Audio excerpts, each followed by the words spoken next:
The summer of 1968. Oh, I was so excited.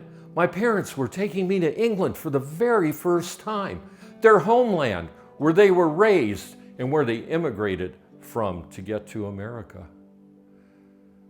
Upon arrival, we went over to my uncle's house, and he presented me with this beautiful red sailboat.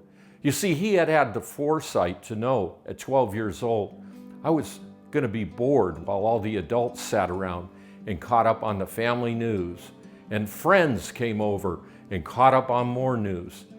So he had a boating pond just down the road from his house, and he presented me with this beautiful red sailboat and told me I was free to go down to the boating pond anytime I wanted. When the adults would all gather and start yapping away, I'd just slide out the door and go down to the boating pond. I'd set my sailboat in the pond, the wind would catch the sails, and I'd run around the pond to catch it, turn it around and send it back. One day, I was approached by two older boys. They were probably 15 or 16. They struck up a conversation with me that didn't get very far because as soon as I opened my mouth, they said, "Oi, you're a Yank, aren't you?" I said, "Yeah, that's right." They said, "You know what? We don't like your kind around here. We don't like Americans at all. We're gonna have a fight." Oh, I was petrified. But fortunately, I had just sent my boat back, so I took the opportunity to run around the pond. But sure enough, they followed me, only they were poking and pushing, trying to instigate a fight. On the other side, I turned the boat back because I didn't want to show my fear. And as I ran around the pond again to catch my boat, this time the bigger boy pulled me away from the shore, and another boy got a great big rock. And as my boat approached the shore, he threw the rock down on the boat. The wood hull split in two. The boat was ruined. I was devastated. I ran back to my uncle's.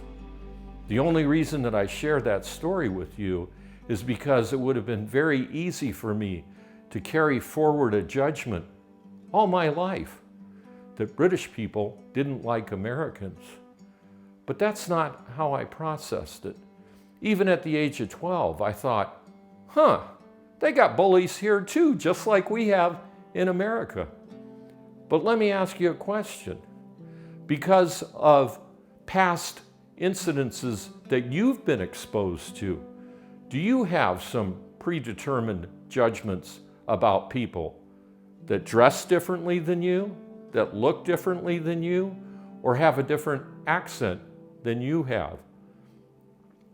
You know, this is something that I've really been working on, and I called my doctor. I said, I need some help. I want to give this presentation. I've got to come up with a solution. There's got to be some common ground here. And then it hit me. I said, "Doc, tell me, our internal content, our organs, our bones, our veins, what's the percentage of that? What does that make up in our bodies?" He said about 84%. I said, "Then is it fair to say that we are, as humans, 84% the same? We have that in common?" He said, "Well, I suppose so, but don't forget, male, female are a little different." I go, "Yes, but overall, we're 84% the same." He said, "Absolutely." I thought, that's it, that's the solution. So here's what I'm going to challenge you to do. If you're suffering from predetermined judgment, the next time you come in proximity to somebody who is dressed different than you, looks different than you, or has an accent that's different than yours, I want you to remember, we're 84% the same. And when you do this, you're going to process your interaction differently. I guarantee it. I encourage you, apply the 84% rule and become part of the 84% club.